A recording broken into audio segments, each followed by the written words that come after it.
সেনাদেরকে salute, সেনাদেরকে salute জানাই।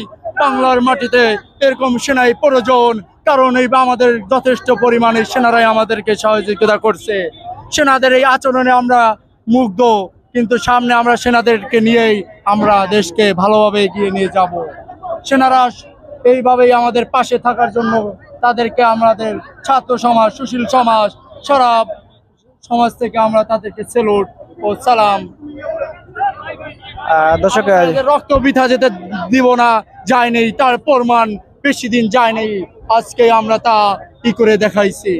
আমার যারা শহীদ হয়েছে তাদের রক্তর এক ফুট রক্ত বৃথা যেতে দিব না। আমরা এই সোনার বাংলাদেশ গর্ব, সোনার বাংলাদেশ আমরা এগিয়ে নিয়ে যাব।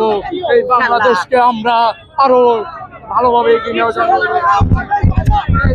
দর্শক, কেউ ঘোরাবেন না, সেনা আমাদের সাথে আছে, থাকবে। সেনা আমাদের বন্ধু, সেনা আমাদের দেশের অহংকার। সেনাদেরকে কখনো আমরা এই বিঘ্ন করতে দিব না, কাজের ভিতর কোনো জানাই না পাই। সেনা আমাদের সব সময় আছে, থাকবে। কিন্তু যারাই প্রশাসন আমাদেরকে গুলি করেছে, তাদেরকে অন্যায়ভাবে যারা আমাদের উপর অত্যাচার করছে, তাদেরকে আমরা বিচারে আওতায় আনবো। আমাদেরকে যারা অন্যায়ভাবে নিরীহভাবে আমাদের প্রাণকে গুলি করেছে, তাদেরকে আমরা তারা কি করব। যাই হোক, সেনাদেরকে একটা বিশেষ অনুরোধ, যে যেন বাংলাদেশের আওয়ামী লীগের যারা বড় বড় পর্যায়ে এমপি মন্ত্রী আছে তারা যেন না যেতে পারে, তাদেরকে বিশেষ অনুরোধ।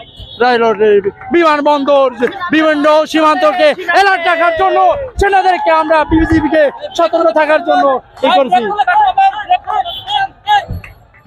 দর্শক, যেমনটা শুনছিলেন যে সাধারণ যে জনগণ তারা যে কিভাবে তাদের উল্লাস এবং তারা যেমনটা বলছিলেন যে সেনাবাহিনী এখন তাদের খুব প্রয়োজন, এবং এই সেনাবাহিনী বাংলাদেশে